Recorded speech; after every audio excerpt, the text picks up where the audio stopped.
Hello, hello! J'espère que ça va bien! Je suis vraiment excitée. Premier live en retard. Si vous ne me connaissez pas, je suis souvent en retard. Mais pour ma défense, aujourd'hui, j'étais comme vraiment right on time, là. À midi, j'ai mangé un repas coloré, rainbow, arc-en-ciel. Après ça, à midi 15, je me suis assise dans le gazon pour me connecter, me recentrer, tout refaire les ions dans mon corps, puis me connecter à la terre. Puis il y a quelqu'un qui est arrivé chez moi, puis qui s'est mis à me parler, puis à me parler, puis à me parler, puis à me parler. Puis là, j'étais comme, t'es en retard, faut que j'y aille. C'est ça. Mais là, quand il m'a dit t'es en retard, pourquoi? Ah, ben pour faire un live. Voyons, j'ai quelque chose sur l'épaule qui va comme attirer mon attention tout le long. C'est comme une petite mousse de dehors. Oh well. Fait que, bref, je suis là, en retard. Ça, c'est probablement pas la dernière fois que ça va arriver. Fait que, si tu ne me connais pas aussi, un de mes grands défis de vie, c'est de ne pas. Non, mais je pourrais pas survivre les deux. Oh, ok, on va survivre comme ça. Ne pas me jouer avec les cheveux quand je vous parle. Fait que je vais commencer, je vais pas attendre d'avoir 1 million de gens qui regardent. Euh, Par contre, même si vous regardez en replay, parce que là, je vois qu'il y a 2 personnes, partagez avec moi vos aha moments, les choses que vous êtes comme, oh mon Dieu, je me reconnais dans ça. Si jamais quelque chose que je dis que vous êtes comme, oh non, ça par exemple, je me reconnais pas, vous pouvez le dire aussi. Partagez vos expériences. Euh, Au cours des dernières années, j'ai sorti de ma zone de confort parce que moi, j'ai toujours plus préféré le coaching, on va dire one-on-one avec un mentor, une mentor en fait. J'ai plus eu des mentors eux que de groupe. Puis dans la dernière année, j'ai vraiment décidé de sortir de ma zone de confort puis d'aller en groupe. Euh, Parce que quand tu es en groupe, que ce soit en Zoom, en live, tu connectes avec des gens, puis ta mentor, la personne qui enseigne, qui coach, peut t'apporter 1 million de choses, tu ne l'as pas choisi pour rien. Par contre, elle peut aussi créer un espace où tu vas rencontrer des gens qui vivent la même chose que toi, qui pensent comme toi. Ça, c'est vraiment puissant. Fait que plus vous allez partager dans les commentaires comment vous vous sentez, votre façon de voir les choses, votre ressenti, plus il y a des gens énergétiquement, puis en lisant vos commentaires, qui vont faire comme mon Dieu, je suis comme toi. Hey, moi, je te ressens vraiment, puis vous allez apprendre à connecter avec d'autres mamans qui vous ressemblent parce que, honnêtement, je pense que 80% d'entre vous qui ont répondu aux questions quand vous avez joint le groupe, vous m'avez dit, j'ai vraiment besoin de connecter avec des mamans qui sont positives, qui pensent comme moi. Je me sens seule, j'ai envie de briser mon isolement. Fait que si vous faites juste regarder le live et que vous interagissez pas avec le contenu sur le groupe, ça va être difficile de connecter avec des mamans. Donc, dites Allô Isa! Fait que dites-moi live replay, puis jasez avec moi. Je vois vraiment vos commentaires en retard. Fait que c'est pas parce que je vous aime pas ou que je vous vois pas. Je vois pas qui est là. Il va falloir que je trouve une solution à ça. Peut-être que si je l'ouvre direct sur mon téléphone, une autre fois. Non, je vais le faire. On va finir par l'avoir. Happy Mom, groupe, où es-tu? Là. Et mon live est là. Je vais baisser le son, par exemple. Puis là, je peux-tu voir les commentaires? OK, bon, fait que je vois Isaac te commenter. Let's go! OK. Fait qu'aujourd'hui, en majorité, mais à la fin, ça commençait à être un peu plus serré dans les trucs. De toute façon, honnêtement, il n'y a pas vraiment un sujet de live que je vous parlerai jamais, à moins que je vous proposerais 2 sujets puis qu'il y a comme littéralement personne ou une personne qui dit qu'elle veut le sujet. Je vais quand même pas vous parler de quelque chose qui vous intéresse pas. Aujourd'hui, le sujet qui a été choisi, voté le plus populaire, a été le contrôle. C'est aussi quelque chose qui est venu vraiment, vraiment récurrent dans les questionnaires, les commentaires, les filles qui m'écrivent en privé. J'ai envie de être moins contrôlante, laisser aller le contrôle, moins avoir le besoin de contrôler.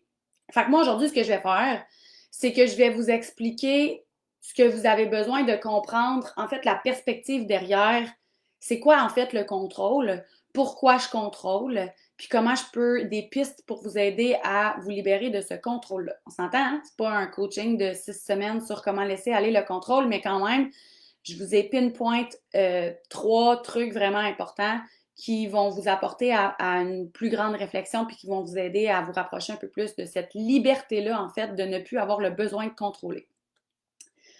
La première chose qu'on doit comprendre, c'est que il y a quelqu'un dans ma story Instagram hier qui a répondu, parce que dans ma story Instagram hier, je disais, je veux savoir qu'est-ce que tu contrôles dans ta vie de maman. Parce que tout le monde me dit, j'ai besoin d'arrêter de contrôler, je veux moins contrôler, mais moi, je veux savoir, OK, mais c'est quoi exactement que tu contrôles ou que tu as besoin de contrôler pour m'aider à comprendre puis à cibler. J'ai pas eu de réponse. J'ai vraiment pas eu de réponse. J'ai comme eu 2 personnes qui ont donné un semblant de réponse, mais c'était pas vraiment ce que je cherchais pour pouvoir concrétiser. Fait que c'est pas grave. Tout est parfait. Mais il y a quelqu'un qui a juste dit, je sais pas quoi, mais je sais que c'est vraiment un défaut. Je suis vraiment contrôlante. Première chose, tu n'es pas. Quand on dit je suis contrôlante, c'est comme si on dit qu'on est une personne contrôlante et non qu'on fait des actions contrôlantes et qu'on a tendance à essayer de contrôler. Okay? Vous n'êtes pas une caractéristique, vous n'êtes pas vos émotions, vous êtes vous. Donc, le contrôle, c'est une action, un besoin, une chose que vous faites, ce n'est pas qui vous êtes. Fait qu'on n'est pas contrôlante ou on ne l'est pas. On fait des choses contrôlantes, on a le besoin de contrôler ou on ne l'a pas. Deuxième chose, c'est que peu importe de quoi on parle, OK? Le contrôle, j'aurais dû me sortir des mots pour vous donner des exemples. Mettons le contrôle, la victimisation, qu'est-ce qu'on pourrait dire aussi? L'arrogance. Je vais vous en sortir un autre, mettons. Victimisation, je l'ai déjà dit. Le contrôle, la victimisation, l'insuffisance. OK, c'est assez. OK? Ce sont tous des caractéristiques, donc ce n'est pas qui vous êtes. Fait que je suis pas une personne arrogante. J'ai une attitude arrogante. Vraiment différent. Je ne suis pas une victime, je suis une personne qui se victimise ou qui fait des actions, des choix de victime. On va dire ça comme ça, OK? Mais ce qu'il faut comprendre, c'est que ces caractéristiques-là, que souvent vous allez appeler un défaut, right? Ça a toujours 2 côtés, comme une médaille. Hein? On le sait, c'est une expression vieille comme la terre. Une médaille, ça a toujours 2 côtés. Ça dépend de quel côté tu regardes la médaille. Il n'y a rien qui est juste bon ou juste mauvais.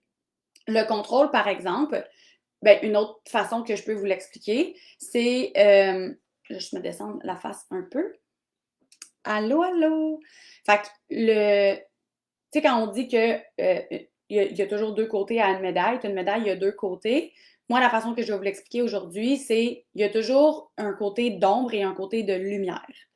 Donc, quand je suis dans le contrôle, of course, je suis dans le côté de l'ombre.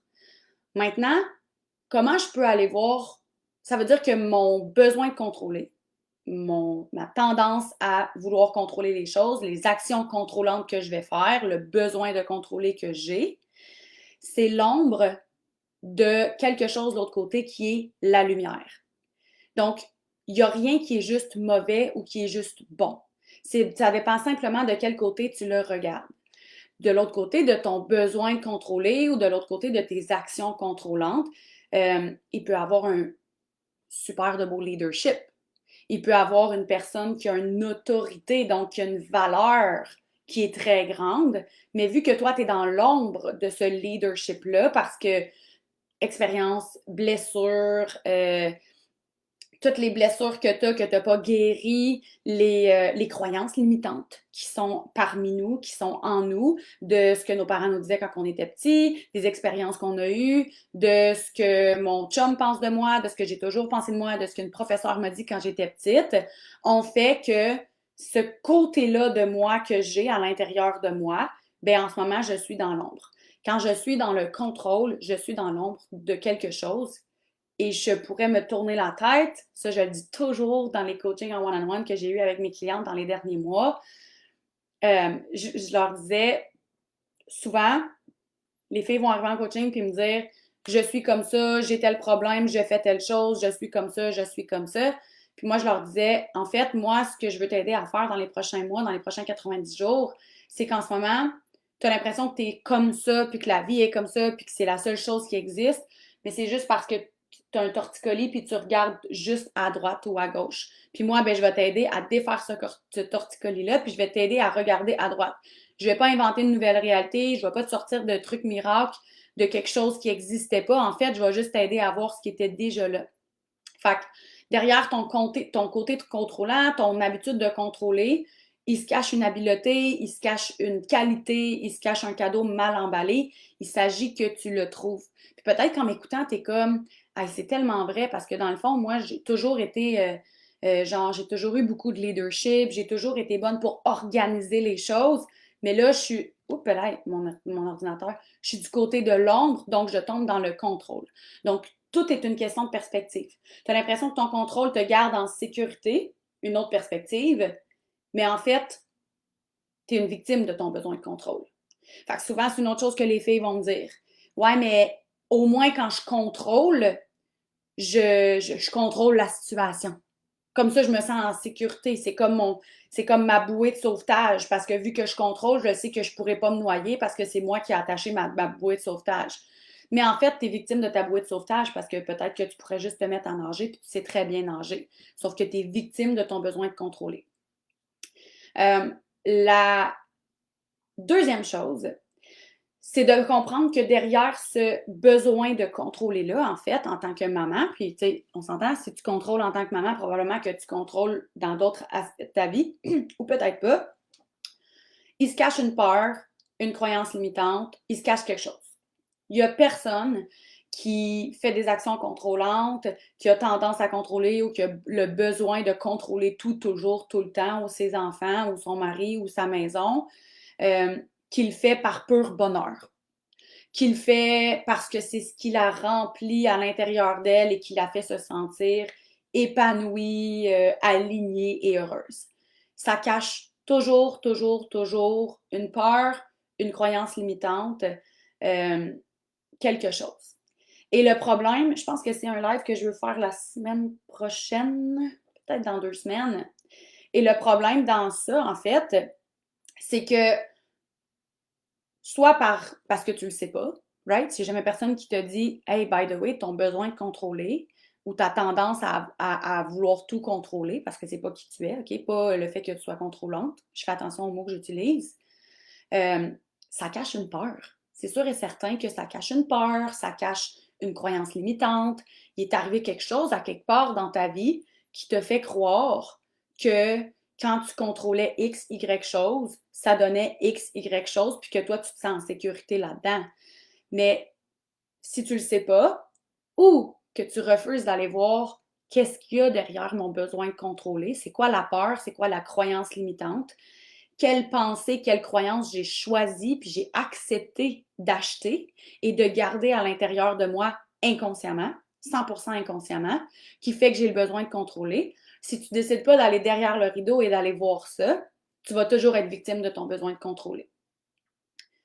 Une fois que tu vas avoir trouvé c'est quoi le besoin derrière le besoin de contrôler, parce que le besoin de contrôler, c'est le tip of the iceberg. Il y a quelque chose en dessous, c'est sûr et certain. Quand tu vas avoir trouvé c'est quoi la croyance limitante, quand tu vas avoir trouvé c'est quoi la réelle peur derrière ça, c'est là que tu vas pouvoir vraiment faire un changement concrètement dans ton besoin de contrôler. Parce que quand tu vas comprendre pourquoi tu contrôles, puis la réponse de ben parce que comme ça, je suis sûre que tout va bien aller, ben parce que comme ça, je suis sûre qu'on n'aura rien oublié, ben parce que comme ça, je suis sûre que mes enfants vont être corrects, c'est pas la vraie réponse. C'est pas la vraie réponse. C'est la réponse consciente, rationnelle, que ton cerveau est capable de fournir. C'est pas ce qui se passe ici. Tu es dans ton rational mind. Ton rational mind, là, ton esprit rationnel, c'est ton cerveau. Ce que lui a fait 1 + 1 = 2. à cause des croyances, des valeurs, des expériences, puis des traumatismes générationnels que tu portes en toi, qui comprend pas vraiment parce que c'est inconscient. Fait que lui, il essaye de faire une logique avec ça. Fait que son 1 plus 1 égale 2, c'est ça. Puis tu as ton emotional mind. Puis c'est quand tu réussis à croiser les deux ensemble que ça fait le wise mind, l'esprit futé, on va dire. Fait que quand tu arrives à mettre le doigt sur c'est quoi la peur derrière, c'est quoi la croyance limitante derrière, à ce moment-là, tu peux aller revisiter tes choix, revisiter tes actions. Parce que comme je dis, dans une semaine ou deux, je vais faire un live. Un des lives que je vais faire va parler justement de comment on fait pour briser le cycle de tous les jours. Puis le problème, c'est que en tant que maman, quand on a tendance à vouloir contrôler, on a le besoin de contrôler, on fait des actions contrôlantes au quotidien. Bien là, à tous les jours, on va se dire, ah, faudrait vraiment que je sois moins contrôlante, faudrait vraiment que je sois moins contrôlante. Premièrement, en disant, faudrait moins que je sois contrôlante, tu t'attribues une caractéristique, tu n'es pas cette caractéristique-là, c'est quelque chose que tu fais, right? Je sais pas pour vous, moi, je le répète à tous les jours à mes enfants. Quand mes enfants, puis parfois je me trompe, right, puis je m'excuse. C'est tellement important. Je vais dire à mes enfants, c'est pas toi qui est pas gentil, c'est l'action que tu viens de faire qui était peut-être pas super gentille. C'est le choix que tu viens de faire qui était peut-être pas la bonne idée. C'est pas toi qui est whatever les termes qu'on pourrait utiliser avec nos enfants.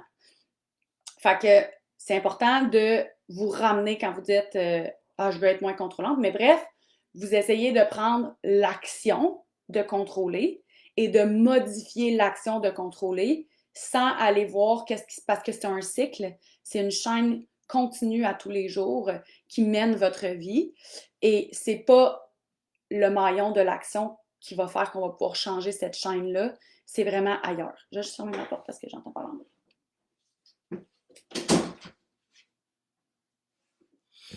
Je suis facilement déconcentrable. OK. Fait que j'attendais en parler en bas, puis là, je me disais, fait qu'eux aussi, ils m'entendent parler. Ça m'a un petit peu bloqué.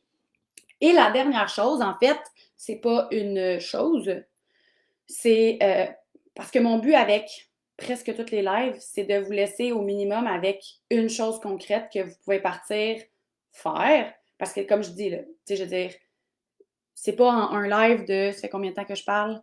C'est pas en un live de 20 minutes que je vais réussir à changer votre vie, puis à faire que vous soyez plus jamais dans le contrôle, que vous ayez plus le besoin de contrôler ou que vous ne faites plus aucune action contrôlante dans votre vie de maman. C'est des trucs qui se règlent sur le long terme, of course.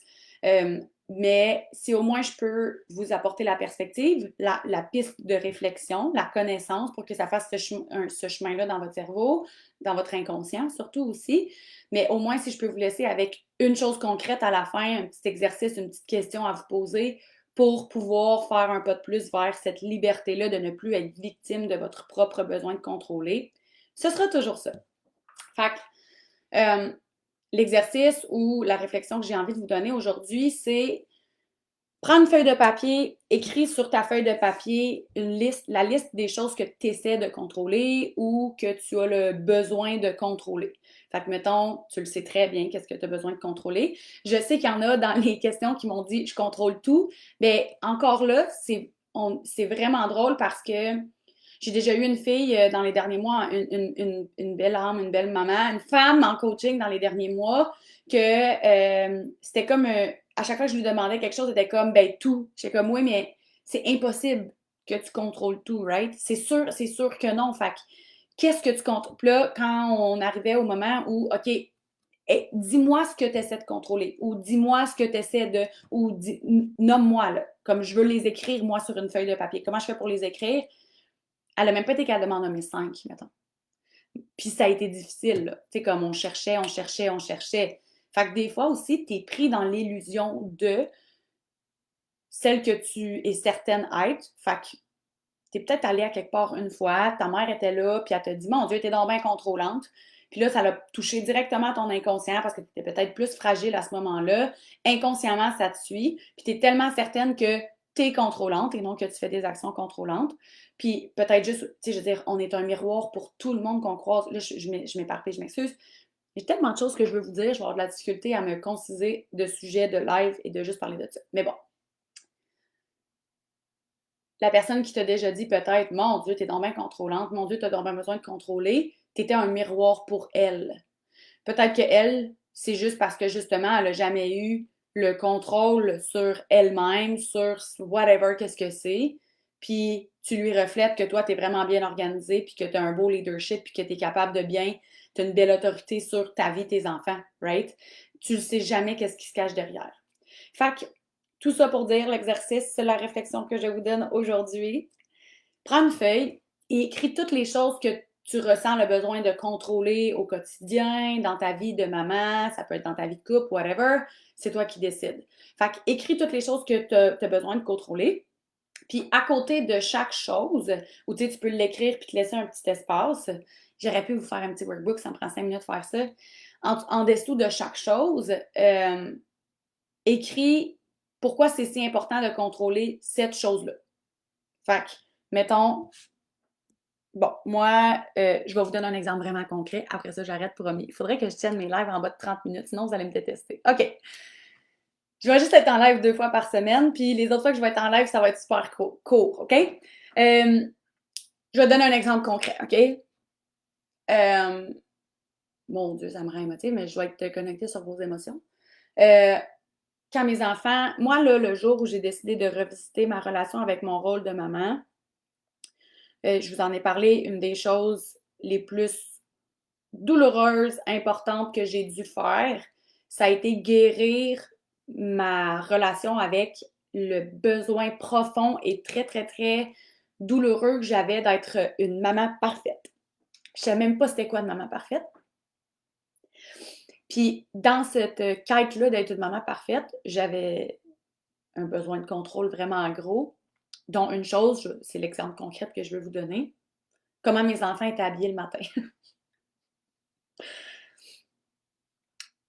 Jaden avait 3 ans, puis il est monté en haut avec des pantalons verts fluo, genre, pas vert fluo, c'est sûr que, non, c'est les pantalons qui étaient orange, puis un chandail vert, là, comme vert pétant. Puis il était vraiment fier de s'être habillé de ces couleurs-là, mais moi, je mourais de l'intérieur, là, c'était tellement plus fort que moi, j'étais tellement victime de mon besoin de contrôler, que je me suis assumée avec mon enfant de 3 ans parce que j'étais comme, tu peux pas porter ça, mon amour, ça ne fit pas ensemble.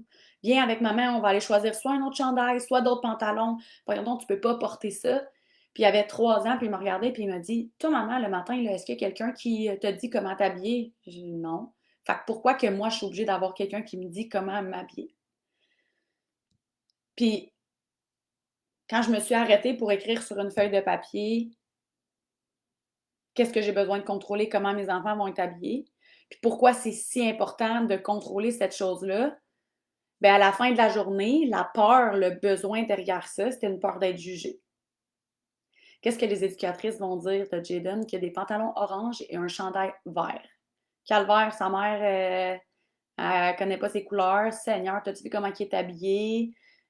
Ouf, ça doit être rough financièrement, c'est temps à la maison. Coudon, son linge, il est tout le temps tout croche. Whatever, toutes les idées qui me passaient par la tête. Puis, l'autre question que je veux que tu poses, je vais te les écrire dans les commentaires après, c'est quand je contrôle cette chose-là, qui est-ce que ça rend heureux? Comment ça me fait sentir à l'intérieur de moi? Puis si la réponse, elle n'est pas positive et c'est pas ce que tu veux réellement, toi, dans ta vie de maman, ben là, tu sais que cette chose-là, elle vaut plus la peine d'être contrôlée. Ça ne veut pas dire que demain matin, tu es capable d'arrêter de la contrôler puis que c'est facile puis que c'est easy. Mais au minimum, tu viens de faire un pas de plus derrière. Aïe, c'est vraiment calme que je veux le contrôler ça. Puis non seulement, peut-être qu'avant, tu savais que ça n'avait pas de sens que tu aies besoin de contrôler cette chose-là, mais maintenant, au moins, tu comprends le pourquoi derrière tu as le besoin de. Fait que ça devient un peu plus facile de faire cette étape-là. Fait que les 4 questions, je les répète. Qu'est-ce que j'essaie de contrôler? Quelle est la chose que je veux contrôler avec mon fils, ma fille, mon mari, ma maison, blablabla?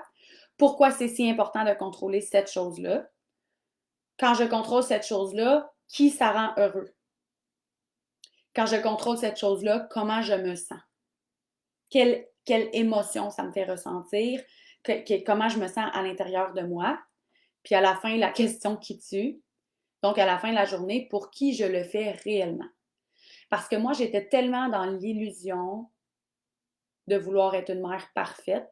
Et pour moi, être une mère parfaite, c'était donner la meilleure maman qui existe à mes enfants. Donc réellement dans ma tête, dans ma croyance limitante, je voulais être une mère parfaite pour mes enfants parce que quand tu aimes vraiment tes enfants, tu es une maman parfaite, puis ça va être bénéfique pour eux d'avoir une maman parfaite. Mais si tu prends l'exercice du linge, pour qui je le fais réellement, en fait, de contrôler son habillement, c'est juste pour moi. That's it. La seule personne que je rends heureuse, la seule personne que je protège, puis que je mets ses besoins en premier, c'est moi. Puis il n'y a rien de mal à ça, prendre soin de soi. On va en parler dans le groupe en masse. On en parlait. Sauf que ici, il y a quelqu'un qui est brimé, puis c'est mon enfant, puis c'est son besoin d'expression, c'est son droit à la liberté de choisir comment s'habiller. Fait que je vais vous mettre dans les commentaires les questions. Puis comme je dis, si vous écoutez le live en replay, j'aimerais vraiment avoir vos commentaires, vos impressions. Merci Marie-Soleil d'avoir participé si bien et d'avoir commenté. Et je vous dis, je reviens en live vendredi. Tout est changement. Je change beaucoup d'idées dans la vie, très souvent et souvent. Mais pour l'instant, je m'enligne pour être toujours en live les mercredis et les vendredis. Fait que je vous souhaite un super beau nombril de semaine et on se revoit vendredi.